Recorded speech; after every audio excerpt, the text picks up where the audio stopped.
Hello, it is time to begin to think about the Developing Leadership Presence Reflective Journal. And so we are going to go through what is required for a successful reflective journal. In today's lesson, we will do the following. First, we will review what a journal reflection is. Next, we will look at the key elements for a successful reflective journal. Then we'll examine the rubric, and finally, we'll learn how to use the provided examples effectively. The University of the West Indies uses reflective journals as part of its assessment. So, what is a reflective journal?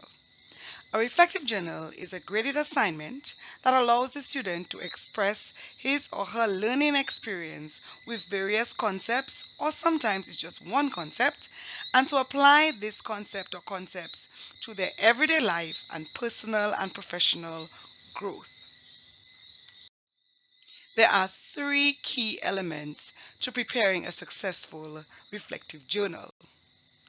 Key element number one is concept selection. So you need to pick a concept that you have been thinking about as we went through the modules specified in the assignment. Could have been one slide, could have been a theory, could have been a quote, could have been an activity, anything that really struck you in that module when it was being discussed. That is the concept.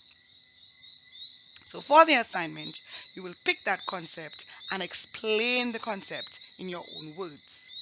You will need to use at least one reference from literature to support what you are saying, since the University of the West Indies does not allow students to make unsubstantiated claims.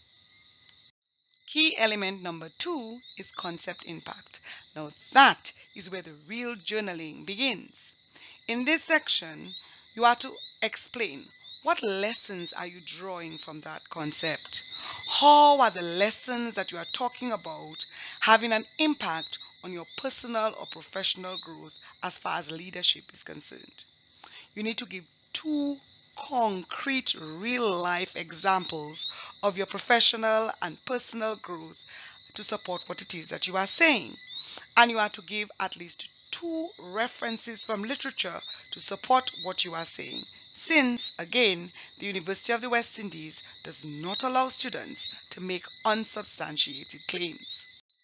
Element number three, you are to leave on a positive note.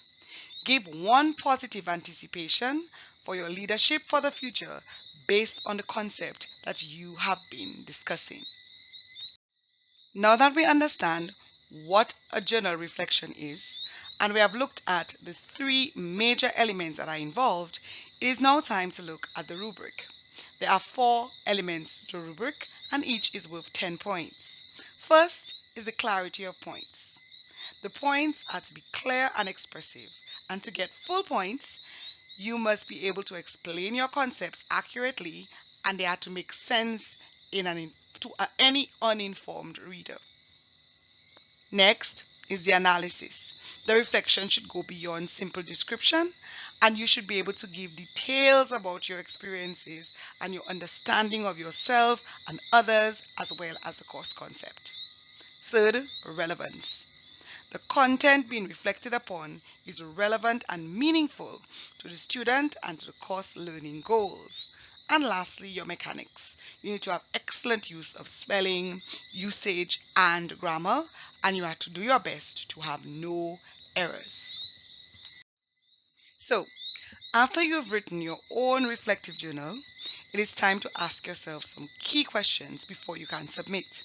Number 1, have I understood and explained the concept that I am reflecting on? Number 2, do I have at least one reference that supports my explanation? Number 3, do I have real life, personal and professional experiences with this particular concept? And have I explained at least 2 of them? Number 4, do I have at least 2 references to support my experiences? Number 5, have I concluded positively? Number 6, overall, Do I have at least 3 references? Preferably 4. Number 7. Have I indicated where my reader can find the references at the end of my essay? And number 8. Have I adhered to the word limit? In the assignment document submissions, I have included some examples for you to look at. And so, as you look at the examples as an activity, I want you to think about them as you think about your own journal. So, I invite you, when you read over the assignment examples, to read the rubric first in the assignment document. Then, read the 2 examples provided very carefully. Then try to map out the areas of the rubric that the writers of the examples excelled in. And also try to map out the areas where the 2 examples had the key elements present in their essays. This lesson has been provided for us to examine the reflective journal. And so we looked at what a reflective journal is. We looked at the 3 key elements of a good reflective journal. We also examined the rubric for the assignment. And finally, we examined how to use the provided examples carefully in order to guide you. I wish you all the best as you prepare your journal assignments.